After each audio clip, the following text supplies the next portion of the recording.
ऐं तव्हां उम्मत जे बारे में त नबी सल्लल्लाहु अलैहि वसल्लम तमामु वॾी फज़ीलत ॿुधाई आहे। अलाह ताला अलाह जे नबी फरमायो तव्हां बहितरीनु उम्मत हुयो। अलाह ताला आदम अलैहिस्सलाम खां वठी करे पूरी आदम अलैहिस्सलाम खां वठी करे ईसा अलैहिस्सलाम ताईं अलाह ताला इंसानियत जो हिकिड़ो वॾो समंदर हुयो। पोइ अलाह ताला मुंहिंजी उम्मत खे हर हिकु फ़र्द खे अलाह ताला चूंडियो आहे। हर हिकु फ़र्द खे चूंडे चूंडे चूंडे यानी पूरी काइनात में जेके इंसान अलाह ताला इंसान खे दुनिया में मोकिलिणो हुयो न, पोइ इन पूरे इंसान मां अलाह ताला हिकु हिकु बंदे खे चूंडे चूंडे चूंडे चूंडे चूंडे अलाह ताला जेको मुंहिंजी उम्मत में दाख़िल करे छॾियो। यानी इहे जेके मुंहिंजी उम्मत आहिनि न पोयनि उम्मतुनि खां सभिनी खां बहितर आहिनि। ऐं नबी सल्लल्लाहु अलैहि वसल्लम फरमायो ए साहबा तव्हांखे बिशारत हुजे। नबी सल्लल्लाहु अलैहि वसल्लम फरमायो ए साहबा तव्हांखे बिशारत हुजे जन्नत जी। साहबनि जो असां ॾाढो ख़ुशि थियासीं। ऐं नबी सल्लल्लाहु अलैहि वसल्लम फरमायो ए साहबा तव्हां खां बाद में हिकिड़ा शख़्स ईंदा, तव्हां खां बाद में हिकिड़ा शख़्स ईंदा। अलाह जे नबी छा फरमायो? अलाह जे नबी फरमायो उनखे बिशारत हुजे बिशारत हुजे बिशारत हुजे बिशारत हुजे बिशारत हुजे बिशारत हुजे बिशारत हुजे। साहबा जो 7 मरतबा नबी सल्लल्लाहु अलैहि वसल्लम फरमायो उनखे बिशारत हुजे जन्नत जी। असां पुछियो या रसूल असांखे हिकिड़ो मरतबा? नबी सल्लल्लाहु अलैहि वसल्लम फरमायो ए साहबा तव्हां मूंखे ॾिठो आहे क़ुर जेको नाज़िल थिए थो, तव्हांखे मां ख़ुदि नबी जेको आहे किताब ॿुधायां थो, तव्हांखे अहकाम सेखारियां थो, मां तव्हांजो उस्तादु आहियां, तव्हां खां बाद में हिकिड़ो टोलो थो अचे।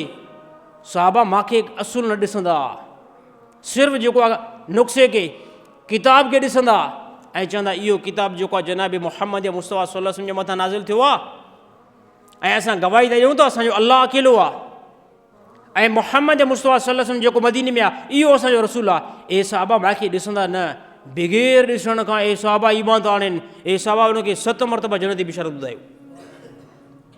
साईं 7 मरतबा, साहबा खे हिकिड़ो मरतबा। हाणे ईअं कोन आहे त साईं पोइ असां को साहबा खां मथे थी वियासीं। हिकिड़ी अलाह जे नबी जुज़ी फज़ीलत ॾेई छॾी आहे। साहबा जे पेरनि बराबरि असां नथा थी सघूं, छॾे खां उहो नबी जा शागिर्द आहिनि। अलाह जे नबी हिकिड़ी जुज़ी फज़ीलत उम्मत खे ॾेई छॾी आहे। अलाह जे नबी अकरम सल्लल्लाहु अलैहि वसल्लम फरमायो ए साहबा पूरी काइनात मां सभिनी खां बहितरीनु ईमान कहिड़े टोले जो आहे? साईं सभिनी खां बहितरीनु ईमान कहिड़े टोले जो आहे? त साहिबनि जो साईं आसमान ते जेके फ़रिश्ता वेठल आहिनि उन्हनि जो बहितरीनु ईमान आहे सभिनी खां। अलाह जे नबी फरमायो छाजे खां उहे ईमान न आणनि? हालांकि उहे अलाह जे बिल्कुलु वेझो आहिनि, अलाह जे वेझो आहिनि, इहे इन्हनि जे मथां लाज़िम आहे इहे ईमान आणनि। अञा साहबा मां बहितर ईमान ॿुधणु चाहियां थो, कंहिंजो सभिनी खां बहितरीनु ईमान आहे? पोइ साहिबनि चयो साईं तव्हां नबियुनि जो आहे, तव्हां नबियुनि जो आहे। त नबी सल्लल्लाहु अलैहि वसल्लम फरमायो नबी जे मथां वेही थी अचे, नबी छाजे करे अलाह जे मथां ईमान न आणी? पोइ साहिबनि चयो भला नहनु असां, भला असांजो बहितरीनु ईमान आहे। नबी सल्लल्लाहु अलैहि वसल्लम फरमायो तव्हां छाजे करे ईमान न आणियो? जो तव्हांजे आॾो मां नबी मौजूदु आहियां, अलाह जो किताब जेको नाज़िल थिए थो मां तव्हांखे उहो अहकाम थो ॿुधायां। पोइ साहिबनि चयो साईं असांखे त ख़बर नथी पवे, तव्हां ॿुधायो बहितरीनु ईमान कंहिंजो आहे? अलाह जे नबी फरमायो तव्हां खां बाद में हिकिड़ो टोलो ईंदो जेके सिर्फ़ु जेको आहे किताब खे ॾिसंदा ऐं चवंदा असांजो अलाह बि अकेलो आहे, जनाब मुहम्मद मुस्तफ़ा सल्लल्लाहु अलैहि वसल्लम असांजो नबी आहे ऐं इन किताब जे मथां ईमान आणींदा। साहबा बहितरीनु ईमान उन्हनि जो आहे। हे कंहिंजे बारे में फज़ीलत आहे? हे तव्हांजे बारे में, असांजे बारे में। हाणे इहे क़तन तौर ते न चइजे को साहबा खां असां मथे आहियूं, न साईं। हे हिकिड़ी जुज़ी फज़ीलत अलाह जे नबी अकरम सल्लल्लाहु अलैहि वसल्लम उम्मत खे ॿुधाई आहे। नबी सल्लल्लाहु अलैहि वसल्लम वेठा हुया हिकु मरतबे, अलाह जे नबी फरमायो साहबा मुंहिंजी ख़्वाहिश मां पंहिंजे भाइरनि सां मिलां। हा साईं मां पंहिंजे भाइरनि सां मिलां। त साहिबनि चयो साईं असां तव्हांजा भाइर आहियूं। हा साईं असां तव्हांजा भाइर आहियूं। अलाह जे नबी फरमायो न तव्हां मुंहिंजा दोस्त हुयो, तव्हां मुंहिंजा शागिर्द हुयो, मां तव्हांजो उस्तादु आहियां, तव्हांजो मुअल्लिम आहियां। पोइ साहिबनि चयो साईं तव्हांजा भला भाइर कहिड़ा आहिनि? अलाह जे नबी फरमायो मूंखे न ॾिसंदा पोइ बि जेको आहे मुंहिंजे मथां ईमान आणींदा। अलाह जे नबी फरमायो इहो टोला मुंहिंजा भाइर आहिनि। साईं कंहिं तरफ़ इशारो आहे?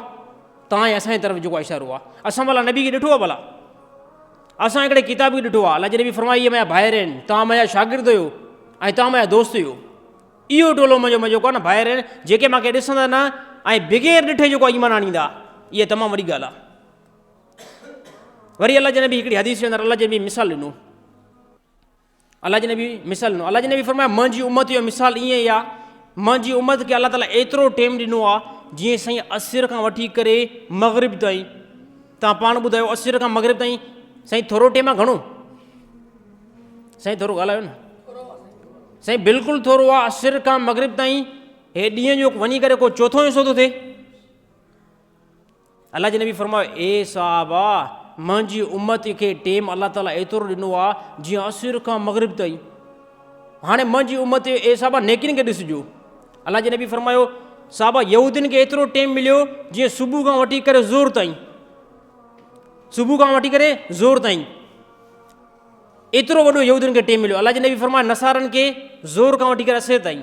हाणे मालूम थियो त यहूदियुनि खे घणो टेम मिलियो आहे, छो त आदम अलैहिस्सलाम खां वठी करे ईसा अलैहिस्सलाम ताईं इहो यकीन जेको आहे नबी आया इहे बनी इसराइल में आया। अलाह जे नबी फरमायो नसारनि जो एतिरो टेम आहे जीअं ज़ोर खां वठी करे असर ताईं। हे साहबा मुंहिंजी उम्मत जो टेम एतिरो आहे जीअं असर खां वठी करे मग़रिब ताईं। पोइ अलाह जे नबी मिसाल ॾिनो। अलाह जे नबी फरमायो जंहिं सुबुह खां वठी करे ज़ोर ताईं कमु कयो उनखे साहबा 2 क़ीरात जेको आहे नेकियूं मिलियूं। जंहिं ज़ोर खां वठी करे असर ताईं जेको आहे महिनत कई ए साहबा उनखे घणा, उनखे 2 क़ीरात मिलिया। ए साहबा तव्हां जेको आहे न मुंहिंजी उम्मत जो न असर खां वठी करे मग़रिब ताईं सिर्फ़ु जेको आहे इबादत कंदव अलाह ताला तव्हांखे 4 क़ीरात नेकियूं ॾींदो। यानी मालूम थियो तव्हां पोयनि उम्मतुनि खां तव्हांजूं नेकियूं जेको थोरी कंदव न तव्हांखे डबल मिलंदो। छाजे करे जो असांजी उमिरि साईं उमिरि जेकी आहे सफ़ा थोरी आहे। असांजी उमिरि घणी आहे साईं 40 साल 50 साल 60 साल 70 80 साईं 100 ते को पहुचे थो। अलाह जे नबी फरमायो आई तव्हां उम्मत आई सभिनी खां आख़िरी में आहियो ऐं तव्हांजी उमिरि बि सभिनी खां थोरी उमिरि आहे ऐं नेकी में अलाह ताला तव्हांखे जेको आहे बढ़ाए छॾियो आहे। इहा ॻाल्हि जॾहिं यहूदियुनि खे पहुती न त यहूदियुनि चयो त इहो इंसाफ़ ई न आहे जो अलाह ताला असांखे एतिरो वॾो टेम ॾिनो ऐं असांखे सिर्फ़ु 2 क़ीरात जेको आहे नेकी मिली ऐं नबी सल्लल्लाहु अलैहि वसल्लम जी उम्मत खे 4 क़ीरात। अलाह ताला फरमायो हिन यहूदियुनि खे ॿुधाए छॾियो इहो बसि मुंहिंजो फज़ुल आहे जेको मां जनाब मुहम्मद मुस्तफ़ा सल्लल्लाहु अलैहि वसल्लम जी उम्मत खे जेको ॾेई छॾियो आहे। उमिरि साईं सफ़ा नंढी नबी सल्लल्लाहु अलैहि वसल्लम जी उम्मत जी ऐं नेकी कयो। हाणे कोई बि जेको आहे नबी सल्लल्लाहु अलैहि वसल्लम जी उम्मत जी नेकी हिकिड़ी कंदो साईं हुन ते घणी नेकी मिलंदियूं साईं 10 नेकियूं मिलंदियूं। गुनाह जो इरादो कयो गुनाह न कयो गुनाह खाते में न ईंदो। नेकी जो इरादो कयो नेकी लिखी वेंदई ऐं जेकॾहिं अगरि उहा नेकी करे ॾेखारियो अलाह ताला फरमायो पोइ तव्हांखे 10 जेको आहे नेकियूं असां ॾींदासीं।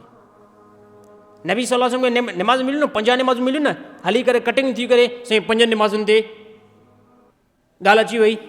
अलाह ताला पोइ ते इरशाद फरमायो ए मुहम्मद मुस्तफ़ा सल्लम तुंहिंजी उम्मत आहे न बसि पढ़ंदी 5 निमाज़ूं न मां अलाह ताला अमाल नामे में 50 नमाज़ लिखाए थो छॾियां। छाजे करे तव्हां उम्मत जो टेम थोरो आहे थोरी ज़िंदगी आहे 60 70 साल तव्हां नेकी हिकिड़ी कंदव तव्हांखे डबल जेको असां ॾींदा वेंदासीं। थोरो ई थोरो क़दम साईं हाणे रस्ते खां वञो भितर परे कयो अलाह जे नबी फरमायो नेकी आहे। भितर जेको आहे परे कयो तकलीफ़ वारी शइ परे कयो नेकी आहे। सुबहान अल्लाह चओ अलाह जे नबी फरमायो जन्नत में हिकिड़ो वणु लॻायो वञे थो। अल्हम्दुलिल्लाह चओ 3 मरतबा कुल पढ़ो अलाह जे नबी फरमायो जन्नत में महल थो लॻियो वञे। हा साईं सूरत यासीन पढ़ो अलाह जे नबी फरमायो छा जन्नत में महल थो तयारु थिए। साईं हितां सभु कुझु जेको आख़िरत में खणी हलंदासीं न साईं इहो हितां ई खणी हलंदासीं। हे ज़िंदगी अलाह ताला इंतिहाई मुख़्तसिर ॾिनी आहे